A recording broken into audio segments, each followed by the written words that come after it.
Hello there, and thanks for coming along to Frankshed. Today's guests formed in 1984, and they've grew steadily in stature thanks to their unique mix of genres, and of course their top-notch writing and musicianship. Ever since their 25th anniversary, they've hit the comeback trail with a bang. Please give it up for Beresque. Welcome along anyway, so we're going to get some introductions. So we have Freddie Hart. How are you now? Pleased to meet you. Kevin Mitchell. How are you now? And Dick Finnegan. Thank you very much. Eamon Dunn. And George Keys. Mel M. Thanks for coming. Nice one, lads. Yeah, thanks for inviting us. Thanks for having us. And I have to say, fair play, you've shown amazing longevity. You haven't missed a step since the 80s. Like, you're still sounding as upbeat as ever. That's not really true. So, what is your secret to stay still sounding fresh after 28 years? Bypass surgery. Front of the view.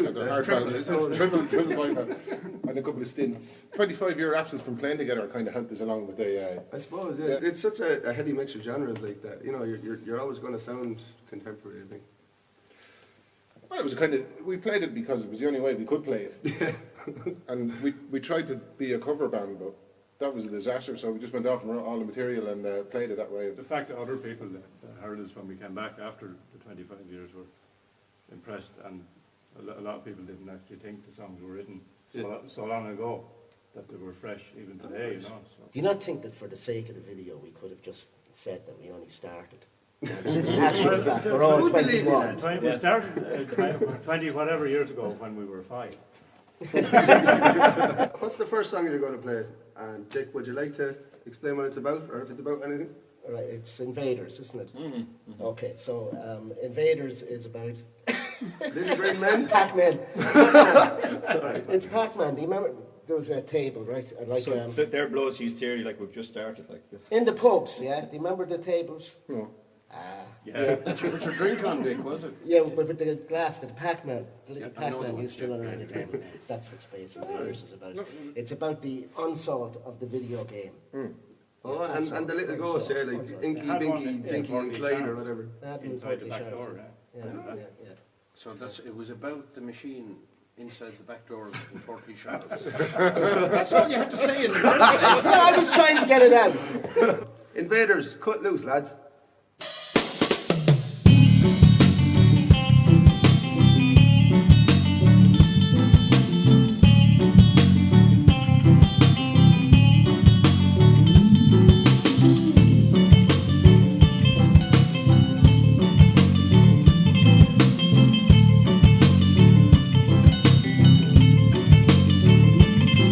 I'm Space Invader, shooting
what have you got in store for us next? Can you remember the name of the song? Where am I? Is it more? Lost in the haze. Oh, yeah. That was so appropriate there. Lost in the haze.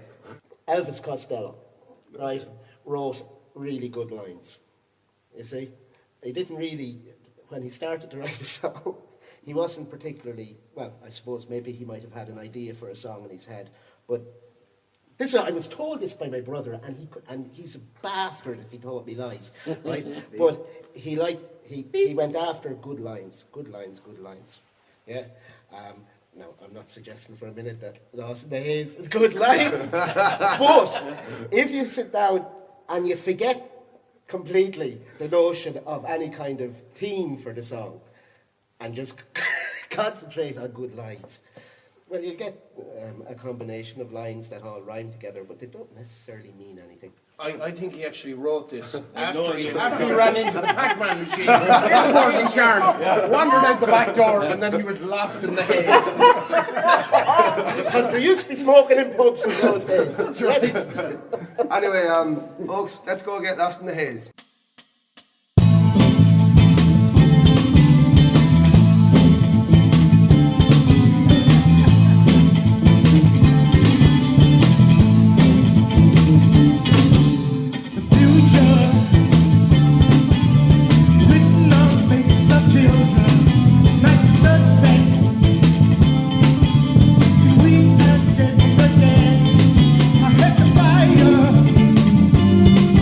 Really claims to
first get exposed to music together, and when did you think it was going to be a good idea to form the band? The two of us come in, is it? Yeah, probably Carlow Regional Technical College, They were constantly 1906. exposing themselves. The new music. Yeah, it was actually Freddie probably just baiting around on acoustic guitars and came back to Portlaoise and met up with the Finnegan lad and Eamon and I can't even remember our first gig, which will bring us nicely onto our I first believe gig. it was the 21st, was it? Yeah, it was actually, yeah. History. We thought, yeah, we went, this is when we were sort of a cover band, we went to go play a gig, and it was a lesson, it was the best, Yeah. it was the best, worst thing ever happened to us, we were terrible. And, Very and- drunk, very terrible. Yeah. And, But you had an act for improv, did you? No. No, that's the problem. Had we been able to improv, we would have been fine. It was the two drummers, you know, but... We thought we had a knack for improv. That was the problem. But I suppose it really got going even though 84 we formed, 85 was when we hit the road really with our own material. We wrote 15, 16 songs in a few months in the basement of the parochial house. And we hit the road with it then and gigged for best part of a year and then took time out and the boys did 25 Mile Station, which was a follow-on band to it. And Produced them and everything, didn't you? yeah. Had a recording studio in the parochial house as well. Oh, nice one. Priest must have been going to use them. Freddie was well in with the priest. Say no more about that. He had a hole in his lip from fucking kissing the bishop. We used to call him, would you like to kiss my ring? Yes, father. I was looking up the name, and apparently Beresque means slang. It's a slang word for berserk. Would that kind of describe your approach to music? Because you've got an awful lot of everything in there now. Do you remember the girl in the chip shop? It's a decantation of berserk. Berserk. That's it. It's an Aussie term. If you get any more Beres, I'll throw you out of the air. All right. It was I don't know. It was where probably Beresque came from. We had millions of names. I mean, we had topical names of the day. And we argued and argued and argued. And that was the name that we least argued about. So that's how it was a compromise. It was either that or the blue vein. Is it fair to say you all brought your own flavour to the band anyway? 'Cause it seems like there's massive amounts of influence. Like if you want to delve into your influences there, Yeah. well, I I hear a think- bit of Steely Dan, but Yeah. you know, there's an awful lot. Well, it's funny because when we came back and did the 25th, after 25 years, and the amount of people who come up and sort of name check songs, that was very like this song. And I mean, one day we said, one of those songs was very like Paul Simon's Graceland. And I said, really? And he goes, yeah. And then I thought about it, and I said, well, that song was written before Graceland, Yeah. you know. And but I think it's the off style of particular musicians in the band. I mean, George and me are poles apart as guitar players, and You complement each other very well. yeah, we sort of had a rule that you never play the same thing, like never ever played it, and that's where the blend of guitars come in from. And Freddie's been a frustrated guitar player for years. Like I mean, there's a lot of your stuff in there as well. a lot of the jazzy stuff. Kind of. Yeah. Like I played guitar. I suppose the first bass I had was actually an acoustic guitar. I couldn't afford a bass.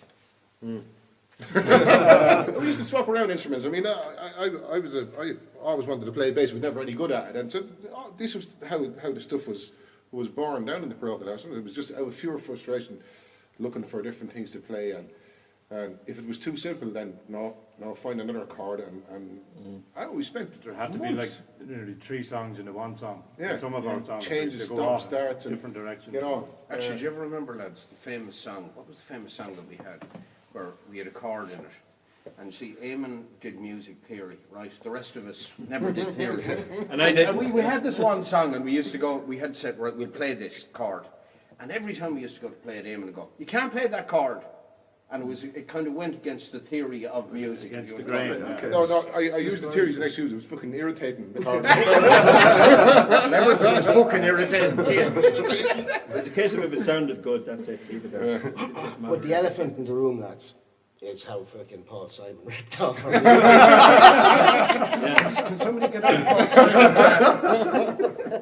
I believe he had a stint on national TV. Well, I thought MTUSA. I'm not sure about that one, but Oh, we did, borderline. Yeah. So it's borderline like, MTUSA. did that use much? Did that do much to raise your profile? And like, what was your favourite experience as a band? Vincent Hanley, who he started out that program in 84, 85, MTUSA, and it had a competition to the best video would be played on MTV USA, and we entered and we lost.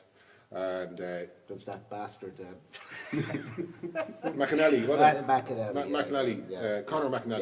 Yeah, he was. There was a hoo-ha with him, and he said it was. Anyway, the upshot of it all was that it ended up we played it on Borderline a couple of times. That was our second prize. So Conor McAnally got the runoff show. Conor McAnally wouldn't play it, but his brother did. You know, that's it. That's good enough for your fucking brother. So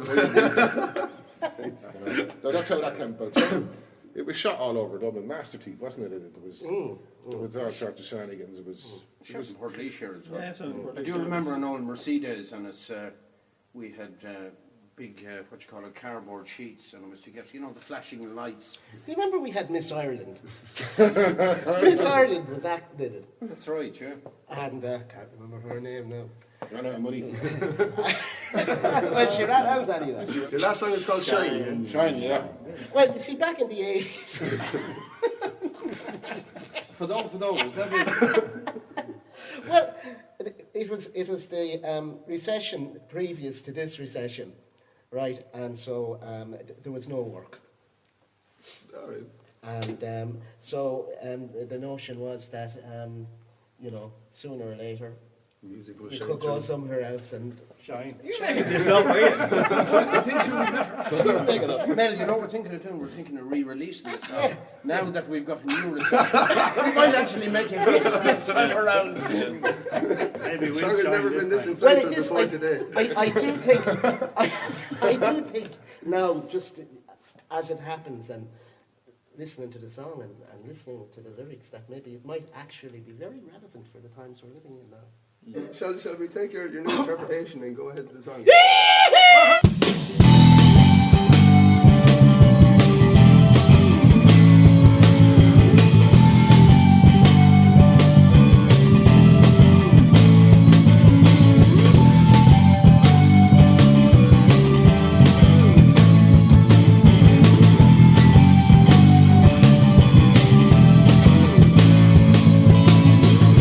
Indecision, it's a turning me upside down.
Tommy Cooper said there are 3 types of people in the world: those who can count and those who can't.